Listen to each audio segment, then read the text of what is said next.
नमस्कार, હું આદર્શ છું. વેલકમ ટુ આદર્શ education society. Standard 9 subject Hindi chapter number 11 एक यात्रा यह भी. बाल मित्रों, हमने पार्ट 1 में चैप्टर की कहानी आदि देखी थी, वह क्रमशः थी. अब हम घटांक से आगे देखते हैं. नहीं अम्मा, मैं मूलतः आगरा का हूँ. मूलतः मतलब वास्तव में मैं ग्वालियर का नहीं. कहाँ का हूँ? आगरा का हूँ. यहाँ आना पड़ गया मतलब मुझे यहाँ पर आना पड़ा. हमें लगा कि वह यह कहते कहते कुछ भर आया अर्थात उसकी आवाज़ में थोड़ा सा दर्द महसूस हुआ जब उसने यह वाक्य कहा कि मैं मूलतः आगरा का हूँ परंतु मुझे यहाँ आना पड़ा. जब ये शब्दों का उच्चारण कर रहा था तब उसका दिल है वो भर आया था, इसलिए चुप रहे. वह स्वयं बोलने लगा. स्वयं यानी खुद. वह खुद बोला, आगरा में मैं अपना घर, आगरा में मेरा अपना घर है. माँ बाप तो बचपन में ही गुजर गए थे अर्थात मेरे माता पिता की मृत्यु है वो बचपन में ही, जब मैं छोटा था तभी मेरे माता पिता की मृत्यु हो गई थी. बड़े भाई ने मेरी परवरिश की. परवरिश करना यानी लालन पालन करना या पालन पोषण करना. मेरा जो बड़ा भाई था उसने ही मेरा पालन पोषण किया. भाई वकील है और मैं भी BA पास हूँ. नौकरी की खोज कर रहा हूँ अर्थात नौकरी मैं ढूंढ रहा हूँ. एक चुप्पी सी छा गई. चुप्पी मतलब शांति सी छा गई वातावरण में. हमें लगा कि इसके साथ कोई अवांछित घटना घटी है. अवांछित घटना घटना मतलब न चाहते हुए, आपने चाहा ना हो ऐसी कोई घटना उसके साथ घटी. किसके साथ? ऑटो वाले मोहन के साथ. उसे छेड़ा नहीं अर्थात छेड़ना यानी उकसाना. उसे किसी भी बात के लिए पूछा नहीं, उकसाया नहीं. किंतु उसने फिर कहना शुरू किया. फिर उसने स्वयं ही हमें कहना शुरू करना यानी बताने की शुरुआत की. मैं नौकरी की तलाश कर रहा था. तलाश करना यानी खोज करना. तलाश करना यानी खोज करना, ढूंढना. मैं इधर उधर भटक रहा था. एक दिन भटक कर लौट रहा था कि रास्ते में एक परिचित यानी जानी पहचानी लड़की मिल गई. बदहवास मतलब बहुत ही ज़्यादा परेशान और विकल. क्या? परेशान और विकल. घिघियाती हुई अतः बहुत ही ज़्यादा करुण स्वर में वह बोली, मोहन मुझे बचा लो. एक जानी पहचानी यानी उसे परिचित लड़की मिली. वो बहुत ही ज़्यादा परेशान थी और उसकी आवाज़ में करुणा थी. उसने अपनी करुण आवाज़ में उससे क्या कहा? मोहन तुम मुझे बचा लो. क्यों? क्या हुआ? मोहन प्रति उत्तर में उस लड़की से पूछता है कि क्यों, तुम्हें क्या हो गया, मैं तुम्हें क्यों बचाऊं?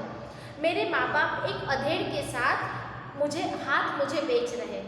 अधेड़ के हाथ, अधेड़ मतलब प्रौढ़, जो बड़ी उम्र का हो उसे क्या कहेंगे? अधिक उम्र वाला यानी प्रौढ़, उसे कहेंगे अधेड़.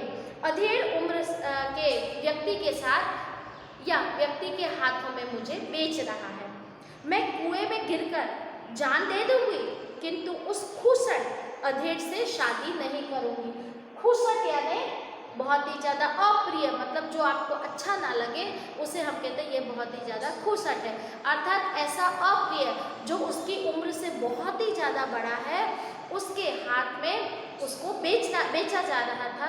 तब वो मोहन से कहती है कि मेरे माता पिता यदि इस व्यक्ति अधेड़ से मेरी शादी करेंगे तो उससे पहले मैं कुएं में गिरकर अपनी जान दे दूंगी परंतु इस अधेड़ व्यक्ति, अप्रिय व्यक्ति से मैं शादी नहीं करूंगी या उसके साथ में नहीं जाऊंगी. मैं बहुत असमंजस में पड़ गया. असमंजस में पड़ना यानी दुविधा में पड़ जाना. अब मैं क्या करूं? कर भी क्या सकता हूं? मुझे लगा कि स्टेशन चलना चाहिए. अब स्वाभाविक है कि मोहन इस बात में क्या कर सकता? ये लड़की के माता पिता स्वयं उसके साथ ये करना चाह रहे हैं. यदि कोई और होता तो हम उसे रोक सकते, मार सकते, कुछ कर सकते, परंतु इसके तो स्वयं माता पिता. इसलिए उसे क्या लगा कि मैं इस विषय में क्या करूँगा. तब उसने सोचा कि क्यों ना हम रेलवे स्टेशन की तरफ चलते हैं. वह उसे वहाँ ले गया. सॉरी, यहाँ स्टेशन की तरफ, परंतु यहाँ पर कहाँ पर, पुलिस स्टेशन की तरफ ले गया और थानेदार से जाकर सारी हकीकत बयां कर दी। हकीकत करना, बयां करना मतलब जो वास्तविकता है, जो सच्ची बात है, वो जाके सब उसने थानेदार को बता दी। बाल मित्रों, यहाँ पर खाली स्टेशन चला गया ऐसा लिखा है, तो आप यहाँ पर ऊपर पुलिस स्टेशन या पुलिस स्टेशन लिख सकते हो। वे कुछ देर सोचते रहे कि अब क्या किया जा सकता है। थानेदार साहब बोले, इसकी FIR लिखवानी पड़ेगी, इसके माँ बाप को हवालात यानी जेल में बंद करना पड़ेगा।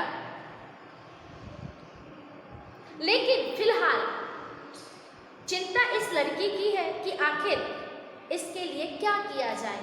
मतलब मैं उस FIR लिख लूँगा, उसके माता पिता को जेल में बंद कर दूँगा, ये सब तो हो जाएगा, परंतु लड़की का क्या किया जाए, यह बात थानेदार के लिए भी चिंता का विषय थी।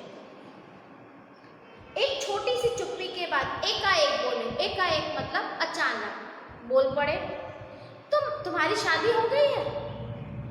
मैंने न में सिर हिलाया, नहीं, मेरा विवाह नहीं हुआ है।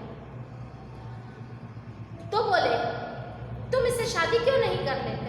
अब थानेदार उस लड़की के बारे में चिंतित था, इसलिए उसने क्या कहा, उसने मोहन से पूछा, क्या तुम्हारी शादी हो गई है? जब मोहन ने ना कहकर सिर हिलाया तो थानेदार ने उससे कहा कि जब तुम्हारी शादी हुई ही नहीं है तो क्यों ना तुम इस लड़की के साथ विवाह कर लो, शादी कर लो। मैं तो आकस्मिक यानी अचानक एकदम से मेरे सामने प्रस्ताव रखा तो मैं चकरा गया, मतलब बहुत ज़्यादा चौंक गया कि थानेदार ने क्या कहा कि अगर तुम्हारी शादी नहीं हुई है तो तुम इस लड़की के साथ विवाह कर लो।